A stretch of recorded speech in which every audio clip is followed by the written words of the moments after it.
Hello students. तो जैसा आप सभी लोगों का जो एसएससी एमटीएस का एग्ज़ाम चल रहा है, तो यहाँ पर जो आपका 5 सितंबर है, 5 सितंबर का जो फर्स्ट शिफ्ट का एग्ज़ाम है वो हो चुका है फाइनली समाप्त। तो देखेंगे कि ऑलमोस्ट जितने भी क्वेश्चंस हमें जीके जीएस के मिल पाए कि क्या लेवल ला हुआ था आज का आपका। ये थर्ड डे यानी कि तीसरा दिन है। इससे पहले 2 दिन आपका एग्ज़ाम हो चुका है। 1 सितंबर को था, फिर आपका 4 सितंबर यानी कि कल हुआ है। उसके बाद आज एमटीएस एग्ज़ाम का तीसरा दिन है। तो यहाँ पर फर्स्ट शिफ्ट का लेवल देखेंगे कि हम लोग किस तरह का क्वेश्चन यहाँ पर आप लोगों से पूछा गया है।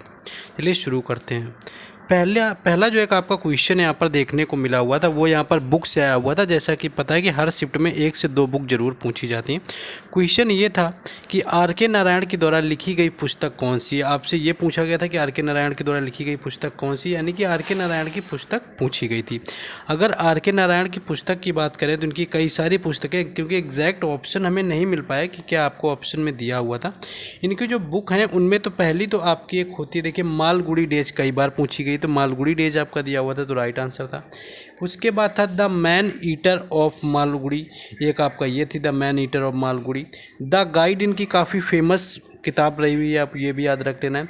स्वामी एंड फ्रेंड्स भी रहा हुआ है, और द वेंडर ऑफ स्वीट्स भी शामिल है। वहीं अगर बात करें तो द गाइड जो इनकी बुक थी, इसके लिए इन्हें 1958 में साहित्य अकादमी पुरस्कार भी मिला हुआ था। तो ये कुछ पुस्तक है जो कि आर के नारायण के द्वारा लिखी गई, तो इन्हीं में से कोई आपको दिया होगा जो कि आपका राइट आंसर था। नेक्स्ट क्वेश्चन देखेंगे। एक्चुअली अब लगता है कि एनालिसिस कहीं ना कहीं बंद करवा देना चाहिए, क्योंकि देखिए इसमें टाइम बहुत ज़्यादा कंज्यूम होता है, कहीं ना कहीं रिजल्ट उतना अच्छा नहीं होता है। ऑलमोस्ट क्या है कि क्लासेस लेंगे, जो भी हो सकेंगे कोशिश करेंगे कि पूरा जीके का सिलेबस ख़त्म करवाएं एक तरफ से, जो हर एसएससी एग्ज़ाम के लिए होगा। इससे ज़्यादा बेहतर रहेगा, शायद इससे कम समय लगेगा और वो सही होगा, क्योंकि इसमें जितना टाइम की लिमिट नहीं है यहाँ पर कितना चला जाता है, आप लोग आइडिया लगाएं तो 7 से 8 घंटा तो यहाँ पर अमूमन चला जाता है। चलिए दूसरा क्वेश्चन देखेंगे। देखिए, गरीब कल्याण योजना से आपका पूछा गया था कि जो गरीब कल्याण योजना है वो किस राज्य में शुरू हुआ था। अगर इसकी बात करें तो एक्चुअली पहली चीज़ बात करें तो ये 2021 के टाइम क्या था कि आपका 34 जो आपके स्टेट हैं और यूटी हैं, दोनों में शुरू किया गया था। एक्चुअली अगर आपसे क्वेश्चन अगर यही सेम पूछा गया था, बाकी अगर क्वेश्चन में चेंज था तो जिनका एग्ज़ाम था वो लोग बता देंगे। तो केंद्र सरकार ने क्या था कि मई 2021 में जो है लगभग 34 राज्य व केंद्र शासित प्रदेशों में 55 करोड़ यहाँ पर लाभार्थियों को खाद्यान्न वितरण किया था। यहाँ पर आपके इस योजना के तहत जो गरीब कल्याण योजना चलाई गई थी।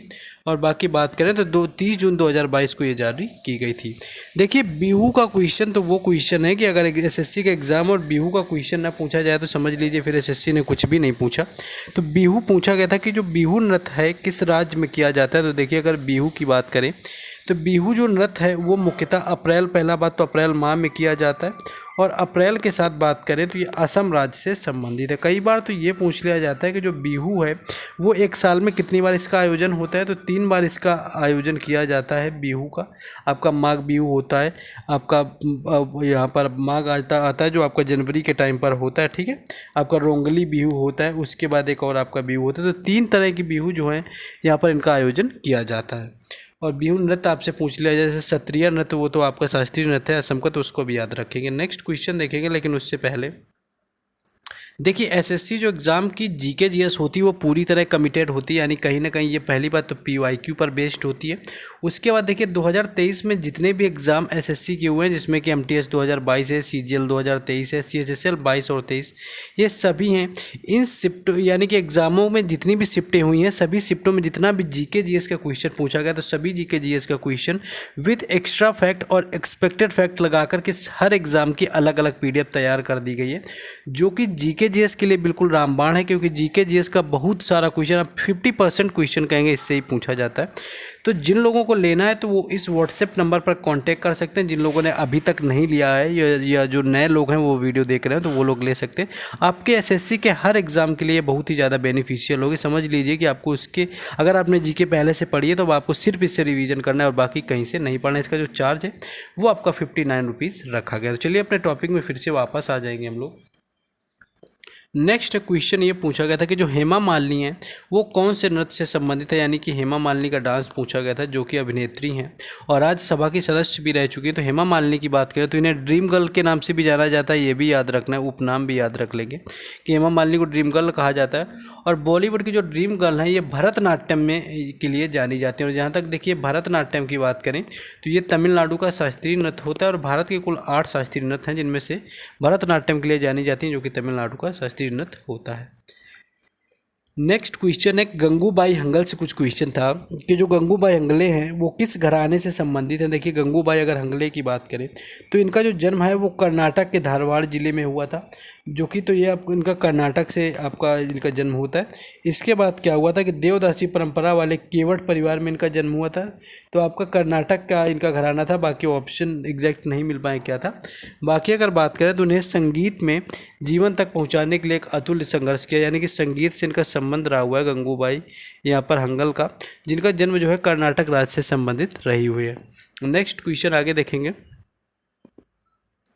नेक्स्ट क्वेश्चन देखिए आपका संवेग का मात्रक पूछ लिया गया था। मात्रक एक और दिन पहले पूछा गया था, यानी जब फर्स्ट डे का एग्जाम था तब वहाँ पर पूछा था श्यानता का मात्रक। यहाँ पर देखिए आपसे पूछ लिया गया है संवेग का मात्रक।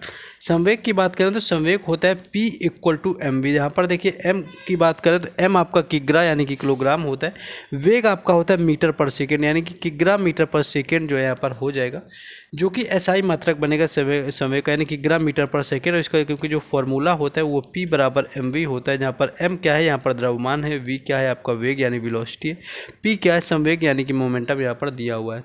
संवेग के संदर्भ में बात करें तो न्यूटन के जो गति विषयक द्वितीय नियम होता है यानी कि सेकेंड लॉ होता है न्यूटन का, वो बताता है संवेग के बारे में, मोमेंटम के बारे में। और कुल बाहरी बल उस समय तक विभाजित जिस पर बदलता है जब तंत्र के संवेग में परिवर्तन के बराबर आपका होता है। तो ये संवेग से रिलेटेड जो है यहाँ पर देखिए फिजिक्स से क्या है कि मात्रक भी आप लोगों के पूछ लिए जा रहे हैं, तो उन पर भी ध्यान रखना है कि आपका डायरेक्ट यूनिट पूछ लिया जाता है।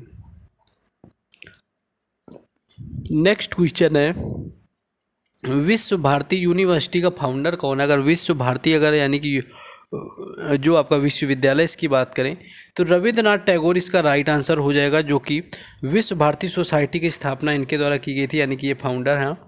उसके बाद बात करें तो रविंद्रनाथ टैगोर को 1913 में जो है साहित्य के लिए नोबेल पुरस्कार मिला हुआ था, जो कि तब नोबेल पुरस्कार पाने वाले पहले भारतीय बन गए थे। और इन्हें किसके लिए दिया गया था, तो वो दिया गया था गीतांजलि के लिए। तो इतना याद रखना है।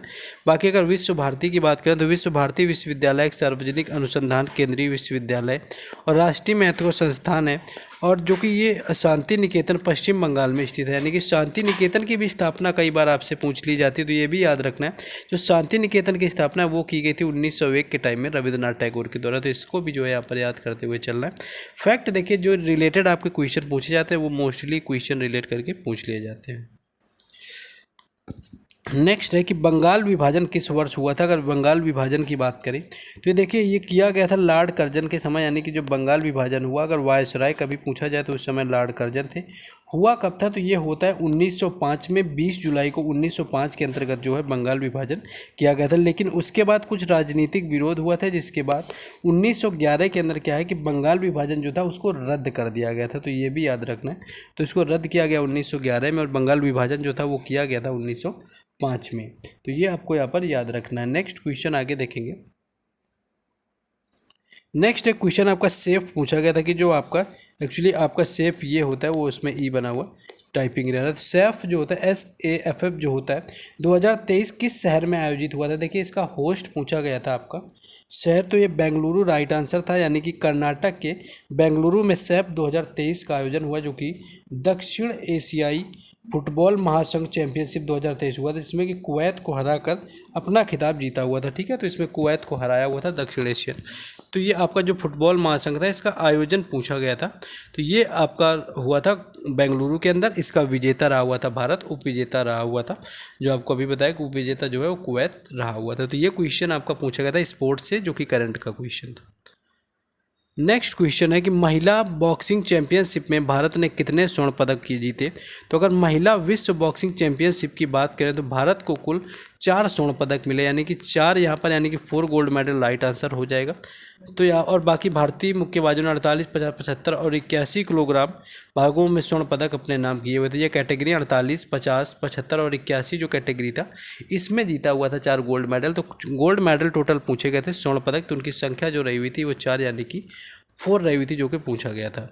नेक्स्ट क्वेश्चन था कि माई नेम्फ किस की आत्मकथा है। माई नेम्फ की बात करें कि किसकी आत्मकथा का नाम है, तो इसका जो राइट आंसर हो जाएगा वो एडोल्फ हिटलर हो जाएगा, यानी कि जर्मनी के तानाशाह और पूर्व चांसलर जो एडोल्फ हिटलर थे, उन्होंने एक लिखित पुस्तक थी, यानी कि बायोग्राफी थी, जिसका नाम क्या था कि माई नेम्फ था। और इसमें हिटलर की आत्मकथा के साथ साथ उनकी राजनीतिक विचारधारा और जर्मनी के बारे में उनकी योजनाओं का भी वर्णन किया गया, तो इसका हिटलर राइट आंसर हो जाएगा। नेक्स्ट था कि 2023 तक कितनी अनुसूचियां जो कि संविधान के अंदर शामिल हैं। तो देखिए, अगर अभी तक की बात करें तो भारतीय संविधान को कुल 23 भागों में विभाजित है, जिसमें कुल 395 अनुच्छेद हैं और 12 अनुसूचियां शामिल हैं, कि यानी कि 12 अनुसूची जो है इसका राइट आंसर हो जाएगा। तो ये कुछ था आज का फर्स्ट शिफ्ट का एनालिसिस, जितना मिल पाया था। तो जिन लोगों का एग्जाम था वो लोग और भी क्वेश्चन कॉमेंट बॉक्स में बता सकते हैं। बाकी जिन लोगों ने लाइक, शेयर और सब्सक्राइब ना किया हो तो वो कर देंगे। बाकी इन क्वेश्चन का PDF टेलीग्राम चैनल और व्हाट्सएप ग्रुप पर दिया जाएगा, जिसका जो लिंक है वो डिस्क्रिप्शन में दे दिया गया है सभी लोगों को, तो वहाँ से भी जुड़ जाना है।